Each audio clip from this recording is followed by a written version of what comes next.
Hello and welcome to Zoom's Q3 FY26 earnings release webinar. As a reminder, today's webinar is being recorded. It is now my pleasure to introduce Charles Eveslage, Head of Investor Relations. Charles, over to you. Thank you, Megan. Hello, everyone, and welcome to Zoom's earnings video webinar for the third quarter of fiscal year 2026.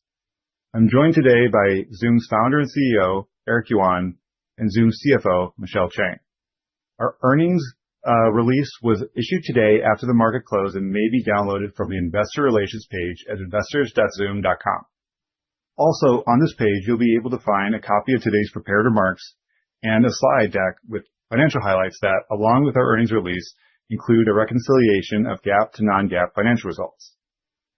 These measures should not be considered in isolation from or as a substitute for financial information prepared in accordance with GAAP. After this call, we will make forward-looking statements, including statements regarding our financial outlook for the fourth quarter and full fiscal year 2026, our expectations regarding financial and business trends, impacts from the macroeconomic environment, our market position, stock repurchase program, opportunities, go-to-market initiatives, growth strategy and business aspirations, and product initiatives, including future product and feature releases and the expected benefits of such initiatives. These statements are only predictions that are based on what we believe today, and actual results may differ materially. These forward-looking statements are subject to risks and other factors that could affect our performance and financial results, which we discuss in detail in our filings with the SEC, including our annual report on Form 10-K and quarterly reports on Form 10-Q. Zoom assumes no obligation to update any forward-looking statements we may make on today's webinar. And with that, let me turn the discussion over to Eric, who is giving his prepared remarks by a Zoom custom avatar. Eric? Thank you, Charles. We delivered strong results this quarter with broad momentum across products, industries, and customer segments, from online to our largest enterprise accounts.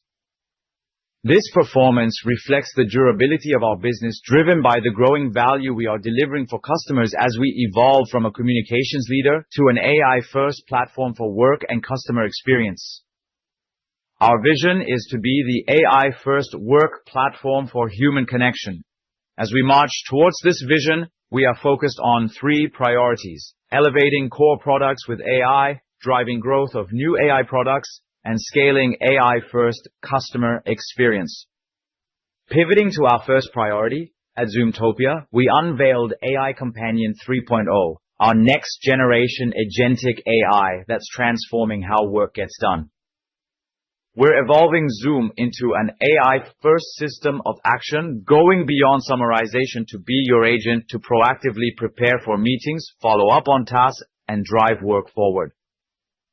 AI Companion runs on our federated AI architecture, which lets customers use Zoom's models alongside their own or trusted third-party models, unlike closed systems elsewhere.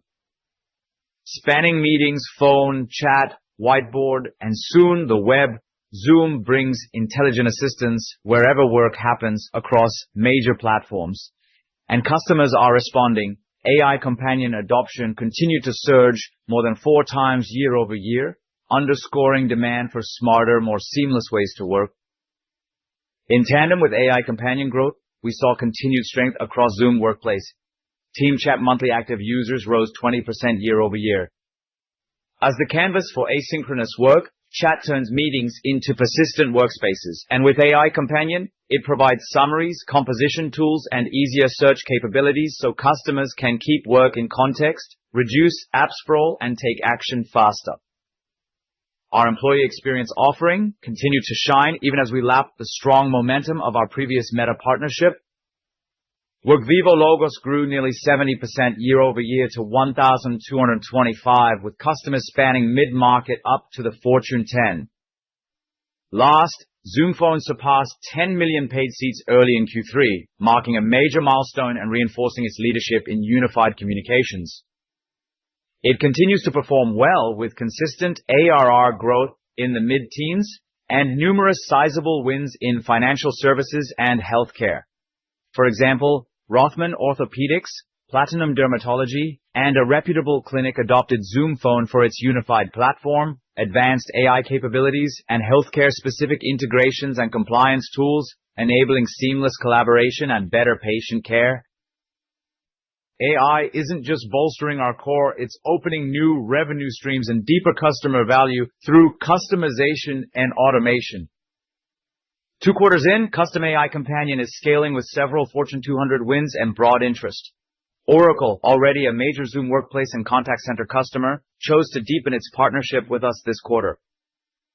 As one of the world's leaders in AI and enterprise technology, Oracle adopted Zoom Custom AI Companion to create powerful AI-powered assistants across its global workforce, helping employees turn everyday conversations into actionable insights. We were also delighted to see Salesforce deepen its partnership with Zoom by adding Custom AI Companion. Alongside horizontal momentum, we're extending AI into collaboration-adjacent verticals as well. In Q4, we agreed to acquire BrightHire, a leading AI-powered hiring intelligence platform that elevates every stage of the hiring process, enhancing one of the most critical business workflows while also strengthening our collaboration platform. The same AI innovation powering how teams collaborate is also transforming how companies engage their customers, and Zoom is at the center. Customer experience is one of our fastest growing businesses and an important long-term growth vector for Zoom. In Q3, customer experience delivered a phenomenal quarter with ARR continuing to grow in the high double digits. And early in the quarter, we were honored to be included in the 2025 Gartner Magic Quadrant for Contact Center as a service only 3 years after launching Zoom Contact Center. Within customer experience, AI has become a clear differentiator, creating additional monetization opportunities. 9 of our top 10 CX deals involve paid AI, such as Zoom Virtual Agent or AI Expert Assist, as enterprises use Zoom to deliver faster, more personalized service. For example, SolarWinds, LegalShield, and Bromcom chose Zoom to replace fragmented legacy systems with one unified AI-first platform. They turned to Zoom for its integrated approach across workplace, phone, and contact center, and for the innovation of Virtual Agent 2.0, which helps simplify operations and enable faster, more intelligent customer engagement. We're encouraged by the rapid momentum of our CX portfolio, reflected in external recognition and customer wins, and driven by our AI differentiation and deep workplace integration. This progress advances our platform strategy to deliver a unified solution and expand long-term growth. In summary, we're executing a clear plan: AI-led innovation, platform expansion, and disciplined, durable growth.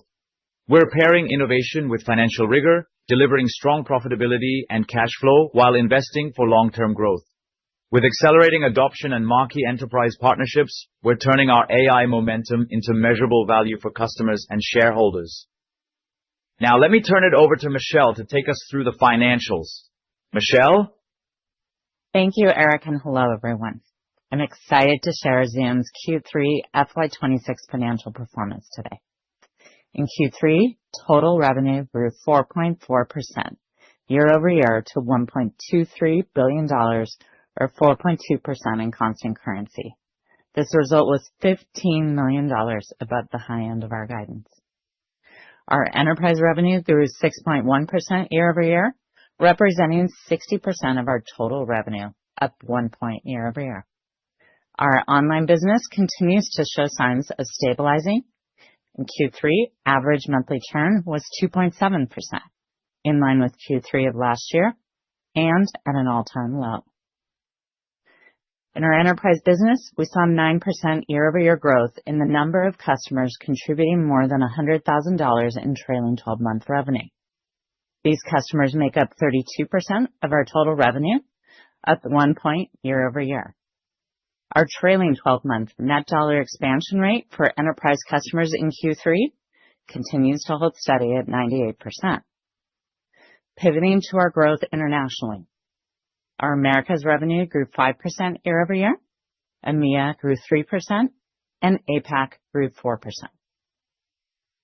Moving to our non-GAAP results, which excludes stock-based compensation expense and associated payroll taxes, acquisition-related expenses, net gains on strategic investments, net litigation settlements, and all associated tax effects. Non-GAAP gross margin in Q3 was 80%, up 117 basis points from Q3 of last year, primarily due to cost optimization efforts. We remain focused in the near term around balancing investments in AI with cost efficiencies. Non-GAAP income from operations grew 11% year-over-year to $507 million, exceeding the high end of our guidance by $37 million. Non-GAAP operating margin in Q3 was 41.2%, up 234 basis points from Q3 of last year. The operating margin improvement was driven by ongoing cost management and timing of spend. Non-GAAP diluted net income per share in Q3 increased to $1.52 on approximately 305 million non-GAAP diluted weighted average shares outstanding. This result was 8 cents above the high end of our guidance and 14 cents higher than Q3 of last year.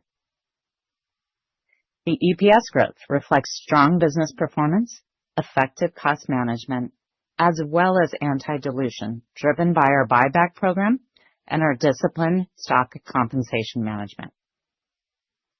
Turning to the balance sheet. Deferred revenue at the end of Q3 grew 5% year-over-year to $1.44 billion, towards the high end of our previously provided range. In Q4, we expect deferred revenue to be up to 4 to 5% year-over-year.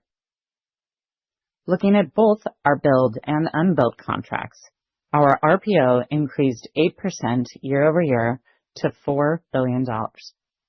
We expect to recognize 60% of the total RPO as revenue over the next 12 months, down 1 point year-over-year. Operating cash flow in Q3 grew 30% year-over-year to $629 million, representing an operating cash flow margin of 51.2%.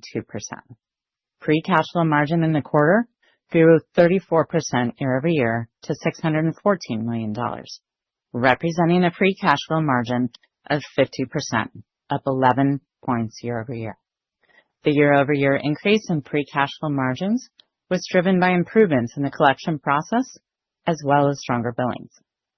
We ended the quarter with $7.9 billion in cash equivalents, and marketable securities excluding restricted cash. Under the pre-existing $2.7 billion share buyback plan, in Q3 we purchased 5.1 million shares for $414 million. As of the end of Q3, we repurchased 32.5 million shares for $2.4 billion. Turning to guidance.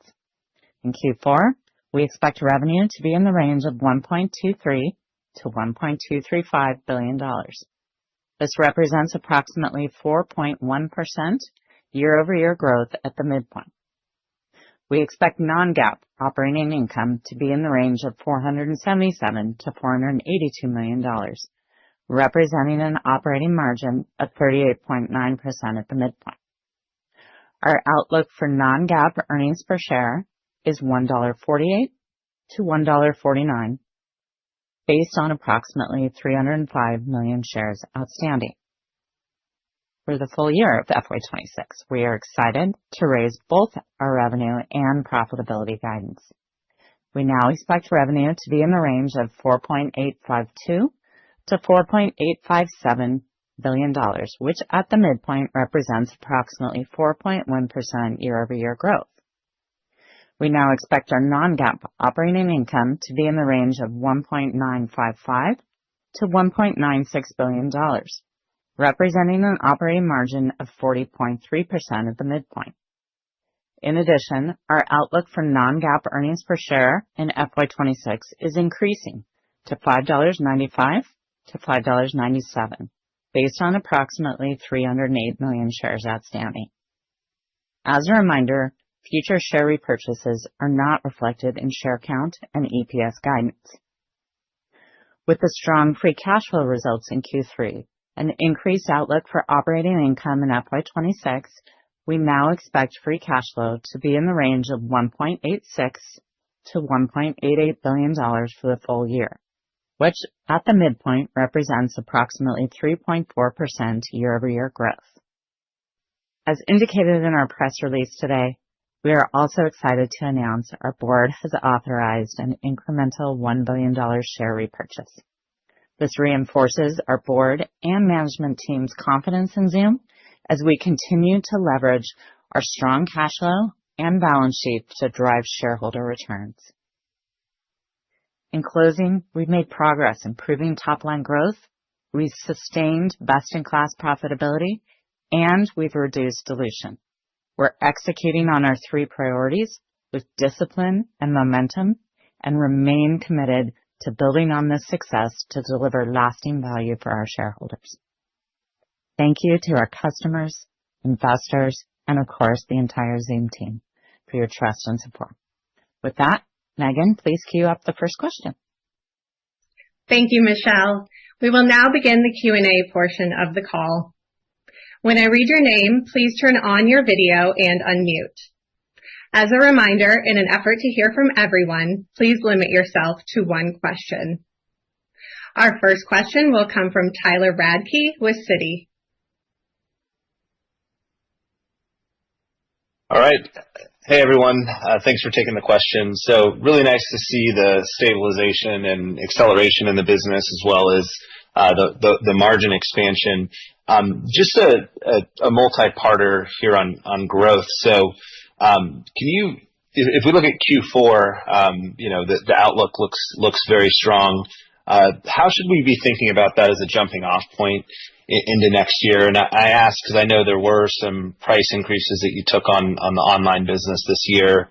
How do you think about pricing heading into next year? And then, big picture, you're kind of near that 5% growth mark.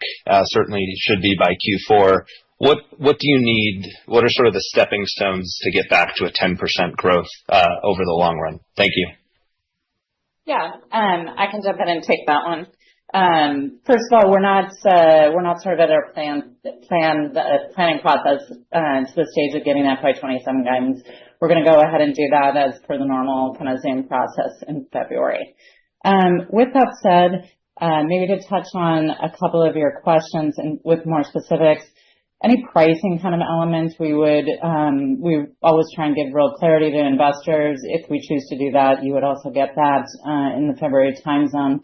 So maybe let me just pause a little bit and share some thoughts about how we think about kind of long-term growth. First, with this latest forecast, enterprise will continue to be the predominant growth driver. With this latest round, you'll see that we do expect online to be a slight increase on the full year. And really the elements that investors should have top of mind as they think about growth path for 27 or even beyond that are the same elements that we've been talking about. First and foremost, stabilization, of churn. And then product diversification, moving up market. And really those 3 priorities are going to be also, the predominant drivers and focus of growth going forward. Thank you. Our next question is from Michael Funk with Bank of America. Yeah, great. Thank you for the question. Maybe a related question, asked a slightly different way. So looking at the enterprise net dollar expansion you reported, still below 100%. Clearly an opportunity to help drive top line growth if that does improve. Several competitors, though, noted they're continuing to see post-COVID seat-based contraction. So, can you peel apart the pressure on NDE and if you're also seeing post-COVID seat-based contraction? And if you are, when you expect that to turn and maybe contribute to more positive top line growth? First, thanks for the question. Look, we're pleased, after 6 quarters to see the net dollar expansion stabilizing. We're not going to sort of guide to inflection, but certainly inflection is the goal. What I would say in terms of how to think about it, maybe just a continued reminder for investors that when we have products like Contact Center and Workvivo that tend to bring in new customers to Zoom, those will obviously take a little while to play through the dynamic of the metric. But overall, in terms of your maybe more specific question about seat count, that's not something that we've seen be a huge element to our quarter. Certainly always customers here and there will have seat pressures, but we've seen overall a very strong macro demand. Great. Thank you, Michelle. Thank you, Eric. Thank you. Our next question is from Rishi Jaluria with RBC Capital Markets.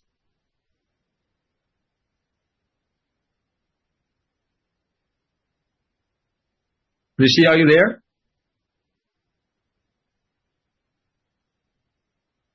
Oh, there we go. So my apologies on that.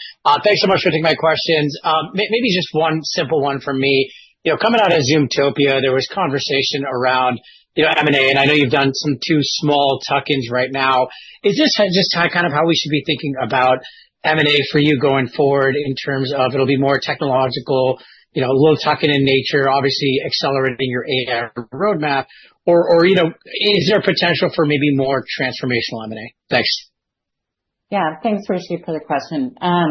Really, I would say our thoughts on M&A are very consistent to kind of what I've said previously, really no change, just to update investors. But let me go ahead and recap them just for everybody's knowledge. First of all, is that we're going to be very thoughtful and disciplined in both acquisitions and integrations. We're going to make sure that they're strategically aligned with synergies and obviously coming with sound financials. And for Zoom, that typically will mean small to medium-sized investments. Think of the Bonsai and BrightHire M&A as small in nature, if helpful. So we'll be in. Okay, helpful. Thank you so much. All the way up to medium. Yeah. All right. Thank you. Okay. Our next question comes from Josh Baer with Morgan Stanley. Excellent. Thank you. Thank you very much for the question. Congrats on the beat and raise. I wanted to double click on growth, enterprise growth, from one more angle, just really double clicking on Zoom Phone, ARR, which is growing mid-teens, customer experience, high double-digit growth, Workvivo, you have rapid growth there. Can you walk through each of those growth areas? Just wondering how you think about the sustainability of those growth vectors. Yeah, maybe I can take that one. And maybe I'll use the opportunity as well, Josh, just to call out to investors that we made a slight tweak to the 3 priorities that we've been highlighting to investors. Really 2 themes of what we were trying to get across. 1, AI in all of our priorities, and 2, really just sharpening kind of the language with which we talked about our priorities. So let me introduce them or reintroduce them. They're the same as what Eric talked about in his script and give an update to sort of get at your product specific question. The first one is really about elevating workplace with AI. And broadly what that means is AI over the entire meeting life cycle. And the things that I would think about in terms of growth and progress that we saw in Q3 there are continued progress against churn. This is the 5th consecutive quarter on enterprise for year-over-year declines on churn. And then you obviously heard the call out in online for record low churns. But not just that, it's the Zoom Phone. And increasingly how much AI comes up in our win rates. You see it in the 10 million seats in the mid-teen growth. Second big priority for us is to drive new products with AI. I should mention on the previous one, also integral to that sort of sets up the second one is getting that AI usage going. And so that's where, we continue to see 4 times year-over-year now increase in our AI. When it comes to new products in AI, we have sort of the horizontal that builds off that AI usage, and you see the big names in Salesforce and Oracle. Still early days, but pleased to see that in our second quarter and building off the names we shared last quarter. And certainly then there's vertical, be it our ZRA product or our new BrightHire acquisition. And then last, to kind of get at your contact center question or comment, is really to scale AI first customer experience, whether that's agent assisted or virtual agent. Really, there, what you're seeing, called out by Eric in his script is strong high double digit, revenue growth, customer growth in the 60+%. And then also just in the nature of the deals, a strong AI preference. 9 of the top 10 deals pulling AI, and many pulling both virtual and are agent assisted. So a lot that we're excited about as we pivot to growth going forward to update on our product side. Okay. Thank you. Yeah. Next up, we'll hear from Ryan McWilliams with Wells Fargo. Hey guys, good to see you again.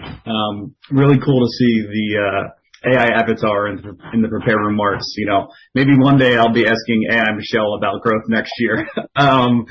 Just kidding. We'll send our bots, Ryan, to talk to one another. So. Yeah, AI Mac. I don't know if you can recreate the Philly accent, but just one for Eric actually. So Zoom has had really strong product velocity historically. And as product development timelines shrink even further with agentic coding, do you think this offers Zoom the opportunity to build more product density into your existing products with new features or expand into new product categories? Well, Ryan, this is a great question. I think in the AI era, I think every businesses, right, and are facing the similar challenge and also the great opportunities. So the innovation speed is unprecedented. Look at the way the engineers write the code. Look at the marketing sales team, how they leverage AI to automate the process. We got to leverage AI to reinvent everything. The good news, I have an engineer background, right? And I think, I have to, and also I also determined, right, to spend a way more time than any time in my career to double down, triple down on the product side. I think there's a huge opportunity, meaning we have to change the company culture and make sure every engineers, right, the way they write a code is totally different. The way they troubleshoot, right, the test also is very different. We need to make sure every engineer, even if they write the tens of thousands lines of code before, they have to embrace AI now. Back to your question, I truly believe the innovation speed will be much faster, to build new features and new services, right? I think that's an opportunity. And we are much better positioned, right? And again, I'm figuring out a way to really, spend more time on that. That's the reason why I can tell you, I couldn't be more excited now. Finally, I think, we are going back to the early days of Zoom, double on the product, leverage AI, build innovative services, and you are so right. So. Appreciate the color. Thanks, Eric. Thank you. Our next question comes from Patrick Walravens with Citizens. Oh, great. Thank you. Let me add my congratulations. I love the accent that you picked, Eric. I don't know what it was, but it was fantastic. Can you go into some detail and help us understand exactly how the Salesforce win works?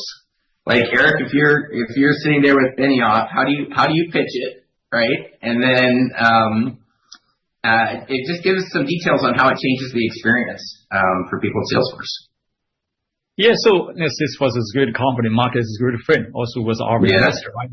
Pretty sure he's thinking about AI every day as well. Look at the Salesforce event, right? The Dreamforce very successful. The Agentforce event very successful, right? So they have an Agentforce framework. They also have a customer, how to integrate our AI companion. The customer AI companion, right? To integrate with the Agentforce, the framework. Essentially, we drive the productivity.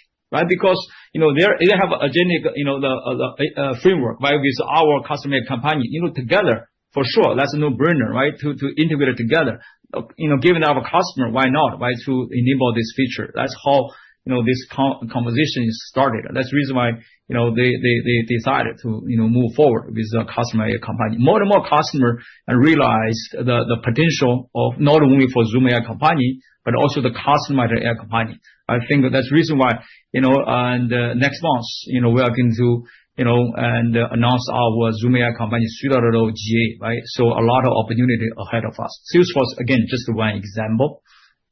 All right. Thank you. Thank you. Yeah, I will invite you to test our AI companion 3.0 next month whenever we reach GA. So I'm pretty excited. So our employee really like that too. Our next question comes from Alex Zukin with Wolfe Research. Hey guys, thanks for having me on. And Eric, I'd love to test out that virtual avatar when it's ready for GA. Maybe just a quick one for you and a quick one for Michelle. For you, Eric, when you think about AI monetization that you're seeing in the business and in the quarter and in the coming quarters, maybe talk about that a little bit.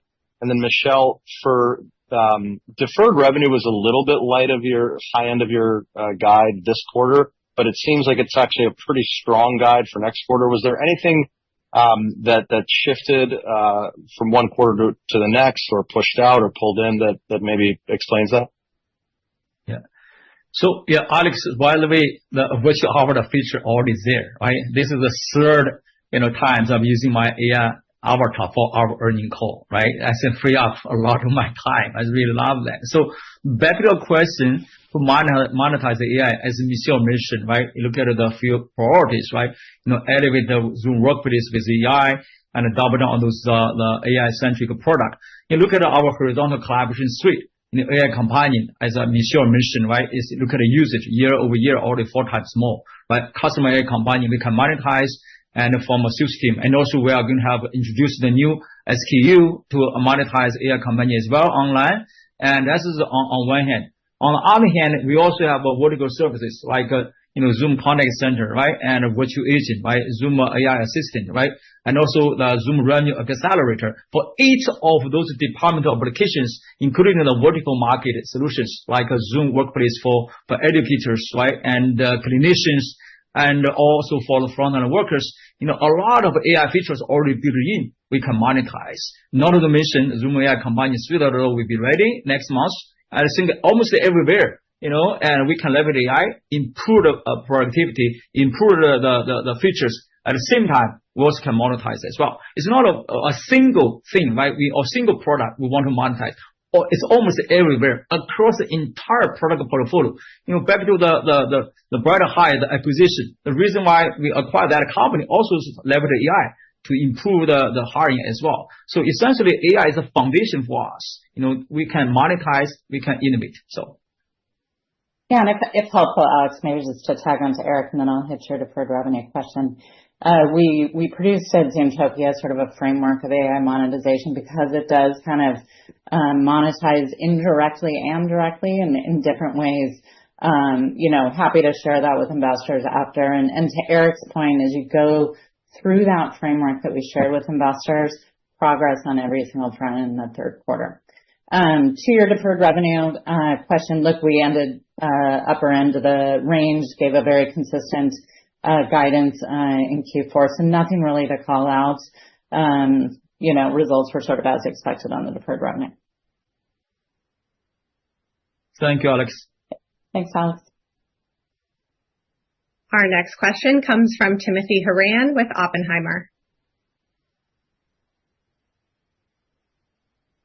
With other apps that are really important to kind of improve on your overall productivity strategy or software? Thank you. The first part of the question, I'm so sorry, cut out. Would you mind repeating it? Yeah, sure. Sorry, Michelle. An important part of the strategy, I think, is to integrate with other productivity software apps. Can you talk about some of the most critical ones and where you are in that process? Yeah. Eric, you want to take that? Sure. I think first of all, we are way beyond video conferencing, right? So we have so many other services we would like to, integrate. And at the same time, look at the ecosystem, right? We do integrate with Google ecosystem well and Microsoft ecosystem well as well. And plus, ServiceNow, Salesforce, and Atlassian, all those popular productivity tools, right? We all work on the integration. Again, this is the open ecosystem. And also we listen to our customer very carefully. Whenever, they tell us, hey, they need more integration, we also work on that as well. So. And is AI making that easier or harder at this point? And easy and hard. Meaning the reason why easy for sure from an execution perspective, for sure easier. The harder part is because of the AI, every customer, they want to tell us, hey, given the AI era, can you integrate more, right? Can you release the, in a timely manner, right? So the requirement also is different, right? So from that perspective, a little bit harder, but it really boils down to execution. So I have a confidence our team can deliver. So. Thank you.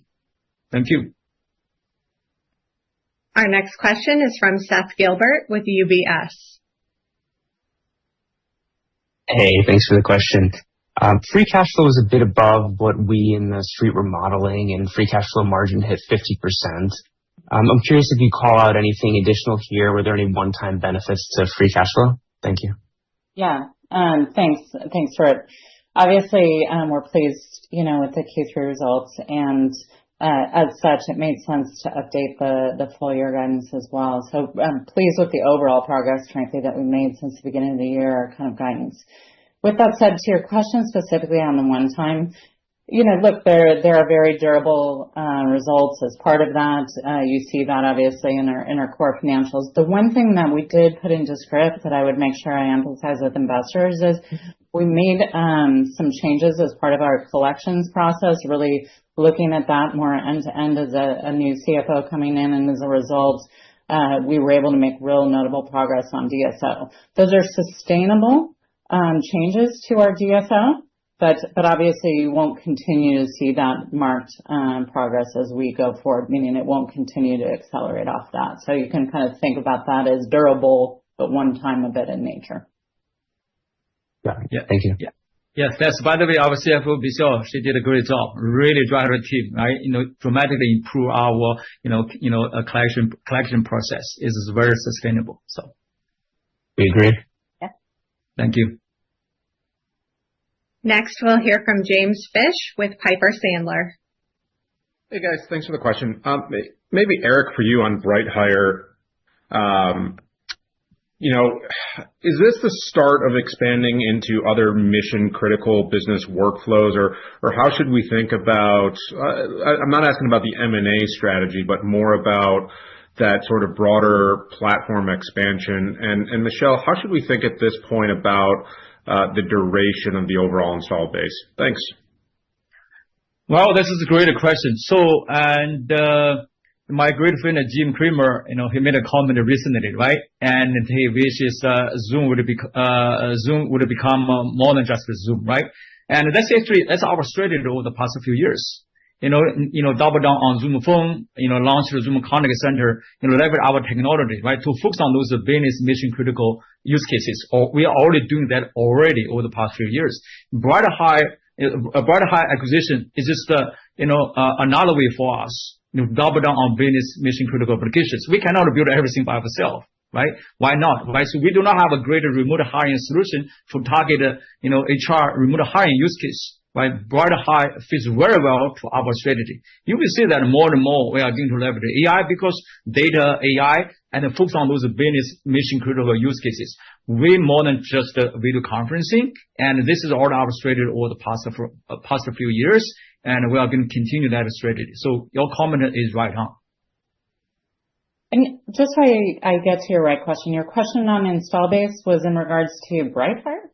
Or no, it was a separate question around the duration that you're seeing, because it seems as though you guys are doing pretty well on sort of cross-sell of existing products, and you're seeing that show up also on the long-term RPO, really driving some growth here on the overall RPO. So just trying to understand where the duration of the enterprise contracts has gone. Yeah, look, I think, many quarter to quarter, you're going to see fluctuations. We've had a very consistent RPO trend in the current.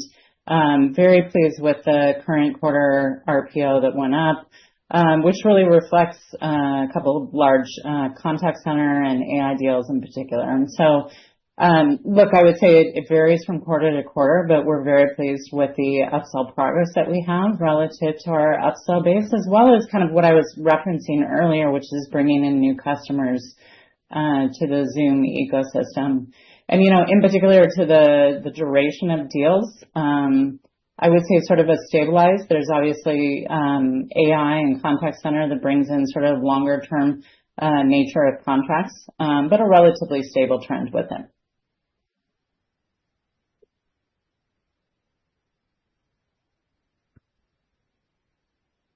All right. Our next question is from Mark Murphy with JP Morgan. Hey, this is Artie Vulan from Mark Murphy. Thanks for taking my question and congrats on the strong quarter. We recently spoke with a Zoom partner who was very positive on Zoom's products, pricing, just overall value prop. And they kind of called out particular momentum within the mid-market, legacy migrations, adoption of contact center AI products. From where you sit, are you seeing this relative strength in the mid-market segment as well? Thanks. Yeah, I would say to that end, I think we're seeing strong uptick of AI usage as well as strong uptick of usage in our 3+ products. And certainly this is, I would say, a sweet spot for Zoom from small business down to low-end enterprise and something that we're pleased with the results that we're seeing that I think you can see play out in many of our financial metrics. Yeah, by the way, to add on to what Michelle said, the reason why that mid-market of a sweet spot is, number one, those mid-market customers, they really embrace technology faster than any other segment, right? Two, mid-market customers really truly care about employee experience, right? And they really want to deploy the best solution is a much better, total cost of ownership. That's the reason why that's our sweet spot. That's the reason why we're winning over there. So. Great. Thanks, Eric and Michelle. Thank you, Mark. Our next question is from Siti Panigrahi with Mizuho. Hi, thanks guys. This is Chad TV on here for Citi. Just wondering if you could touch on sort of the broader demand environment. I know there were some moving pieces earlier in the year, sort of how that shaped out during the quarter and expectations for the rest of the year. Yeah. So look, I think in the quarter we saw further improvement. I think we see it in metrics like our customers over 100,000, growing at 9%. Look, that doesn't mean that we're not going to see some, seat pressure like we talked about earlier. Well, that's certainly our business model and we won't be immune.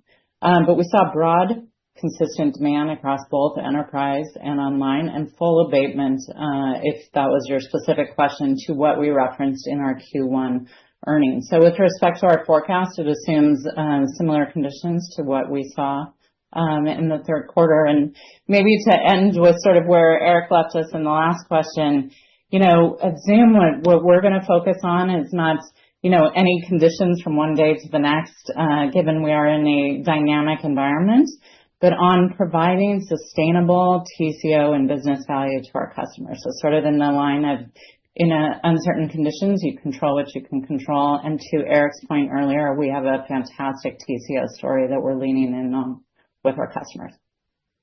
Awesome. Thank you. Yep. Next, we'll hear from Jackson Adair with KeyBanc. Great. Hey guys, good to see you. Thanks for taking our question.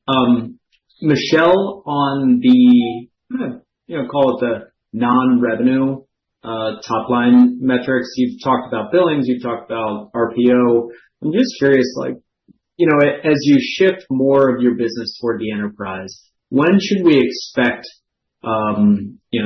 those non-revenue metrics to start to outgrow maybe your overall revenue metrics on the top line? I mean, in terms of the non-revenue metrics, I would point to things like our AI usage. I would point to, product momentum type stats to which they already are outpacing our revenue growth. So I don't know, Jackson, correct me if I'm sort of missing your question, but I think those are the sorts of non-specific explicit revenue drivers that I look at, and I would say they're already outpacing. Got it. No, that's helpful. Yeah, just curious about the dynamics there. Thanks, Michelle. Yeah, just quickly, Jackson, you're right. You're right. Right? So AI usage is really number one. The metrics about looking at that every day. At the same time, the CSAT, as another metrics, also look at that, right? The customers are pretty happy, not only for online customers, online bars, SMB, and all the way to enterprise customers. We also measure CSAT as well. So. Got it. Thanks, Eric. Thank you, Jackson. Appreciate it. See you guys. Our next question is from Peter Levine with Evercore. Great. Thank you for taking my question. Maybe just to follow up, I think, on Jim Fish's question. If you think about, Eric, you mentioned a lot about employee experience on this call, and I look at BrightHire. I mean, is this like the on-ramp into Zoom getting into the HR stack, if it's interviewing, onboarding, engagement? Just curious, if you can maybe just talk about how you view, is this, the on-ramp into HR? And then if you think about other segments that you can get into, Can you maybe just help us understand where else Zoom can go with the platform expansion? Well, Peter, this is a great question. So look at our core competency. Look at our technology, right? Collaboration and productivity suite under the AI. This is our core technology. And how to apply those technologies, right, into the use case. That's kind of every quarter, every year we are looking into, right? That's the reason why, a few years ago, we introduced the contact center, essentially to target the support, IT help desk, those kind of use cases department. We also have Zoom Revenue Accelerator, right, to target the sales department, right? We also have Zoom Webinar Plus, also target the marketing department. You look at HR, HR is, I would say, is a huge use case. We are not going to focus on every use case at all, but we just focus on the remote hiring, right? Because we can leverage our technology. That's a very different use case, right? For those each department, how to leverage our product, AI and data, right, to improve the use case. That's our focus, including the vertical segment as well. Like educators, clinicians as well. So, if you understand our strategy, expanding strategy, you look at which department, which vertical market might benefit from our technology, AI, and data, right? That's kind of thing we are going to focus on. So, remote hiring, bright hire for sure, fits very well to our strategy for expansion. So, thank you very much. Yeah, thank you, Peter. Our next question is from Tom Blakey with Cantor Fitzgerald. Eric and Michelle, thank you for taking questions. I have a couple of quick ones. Really just one for you, Eric, and a clarification for you, Michelle. Eric, you were key in leading the charge in terms of the higher pricing tiers in CX, and it's great to see the success you're having there. So, another Zoom heritage is just disrupting markets in terms of technology and pricing and products. You have some peers in CX talking about maybe possibly disrupting the CX market with regard to consumption-based pricing. I would love to hear your comments in terms of some forward-looking possible kind of statements there in terms of how Zoom could compete in a consumption-led CX market. And just, Michelle, from a clarification perspective, I think you made some comment about online growth kind of upticking off of fiscal 3Q, maybe possibly in fiscal 4Q. There was a decel in enterprise. Could you maybe clarify what we possibly could expect in terms of that mix would be helpful in fiscal 4Q? Thank you. Yeah. Tom, thank you for a good question. But just curious, your background is what's your background or real one? I'm so jealous. It's so beautiful. That is as fake as it can be. Oh my God. I even do not know how technology works so well. I did not realize that's real one, fake one. So anyway, back to your, yeah, thank you. So back to your question. So you are so right, huh? Remember, I was Zoom Contact Center General Manager for a while, right? It's very excited about our contact center, workforce management, and quality management, right? Those products over the past few years. But guess what? And because of AI, we have leveraged AI, introduced a new product, which is a virtual agent, either chat-based agent or the voice agent. I feel like that's becoming more and more important, right? And because we have both, we have, the traditional contact center solution, we have a virtual agent solution. In terms of consumption of the business model, I think it will fit very well to our virtual agent, right? And because, customer deploy technology, right? How often they use a virtual agent, how many times use a virtual agent, right? So, we got to do, based on, how happy a customer they are, right? For every call, right? If a virtual agent can truly help address the customer issues, customers should pay for us. Otherwise, they should not, because you fall back to the traditional, agent solution, right? I think from that perspective, we're indeed thinking about, the consumption-based model for the virtual agent or AI-based agent technology. And, we are working on that. This is a great question. So. Thank you. Just to clarify, the virtual agent, while our agent-assisted product is a per-user model, our ZVA product that Eric is referencing is already a consumptive business model.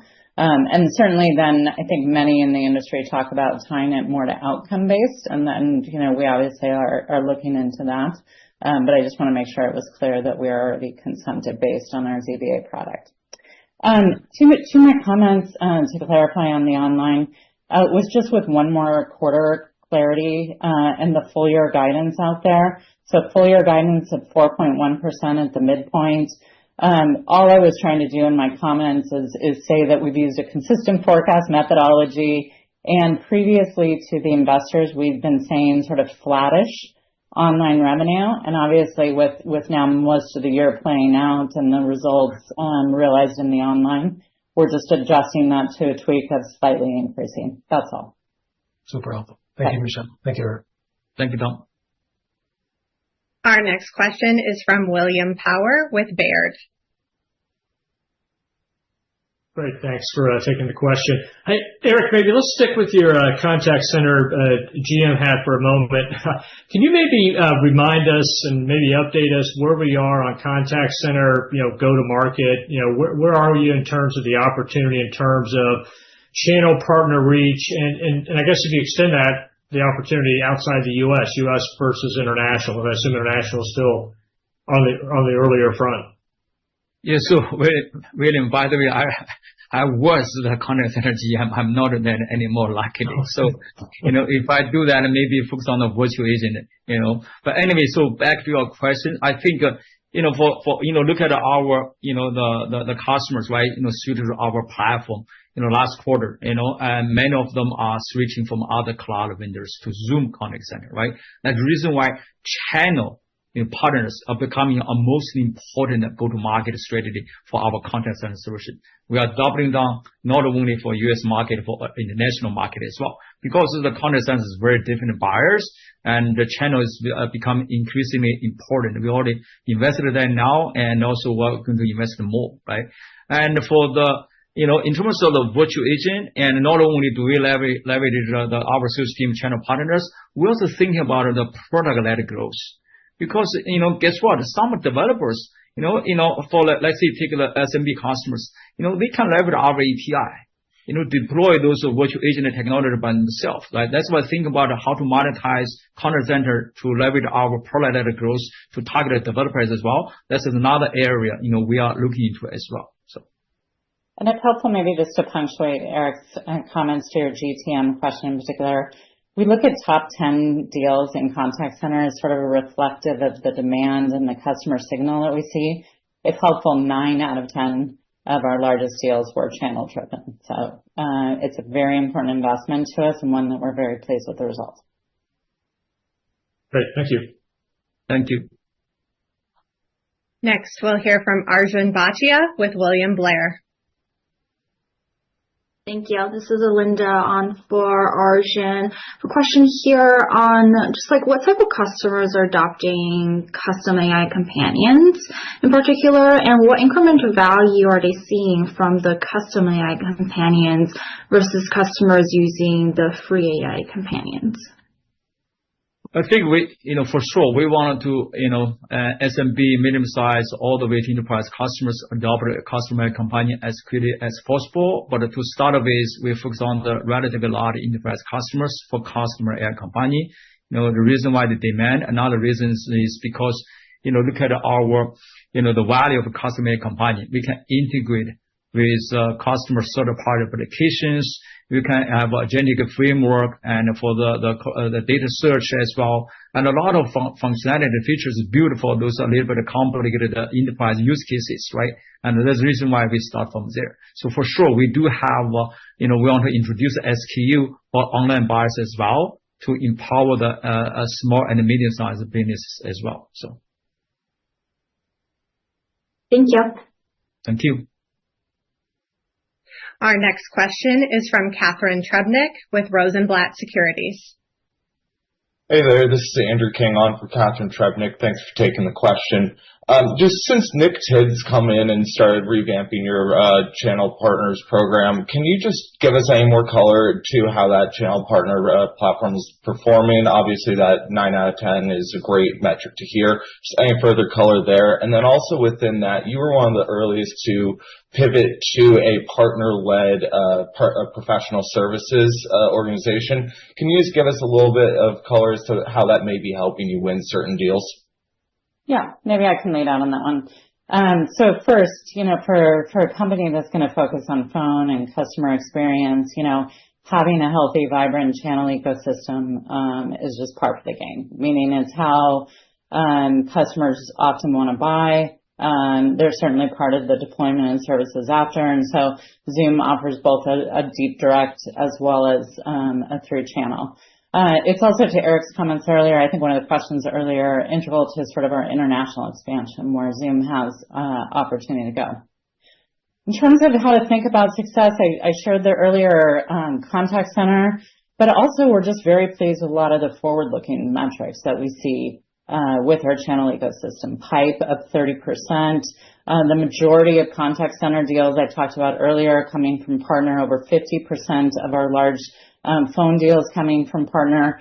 And the types of partners that are transacting with us is also growing. So all in all, it's been a very big investment, and to my earlier comments, something that we're very pleased with the results. Great. Thank you. Our final question comes from Peter Weed with Bernstein. Hey, thank you very much. I guess the Peters on this call are similar mind. I was really interested in BrightHire, and I appreciated your response around kind of the vertical specific focus that you have, which makes a lot of sense, and I can understand why you're excited about that. How should we think about that opportunity? Like when you think of it, relative to your existing customer base, how much of this is more of an upsell opportunity to them versus expanding the TAM to new customers? And when you kind of think about the monetization, how does this add to your stack and really could expand the TAM or generate revenue upside for the business? Yeah, maybe I can take that one. And give you sort of the finance version because Eric talked about BrightHire earlier. First of all, it starts a lot at those critical conversations. One thing Zoom is fantastic at is really just nailing those critical conversations with our customers. And look, there couldn't be a more critical conversation for our customers than who and how they hire. It also offers, Zoom the ability, as AI monetization plays out across different markets, to have a very tangible scenario for customers where the value point is very clear. And so certainly represents, one of those vertical AI monetization scenarios. It's a large and unpenetrated market at roughly $3 billion. And so certainly allows us to help them scale. And also then gives us sort of an upsell piece beyond it. And they're a category leader in sort of a large TAM that is growing. So something we're very excited about. Thank you. Okay. All right. This concludes the Q&A portion of today's call. I'll turn it back over to Eric for closing remarks. So yeah, thank you. Thank you, Megan.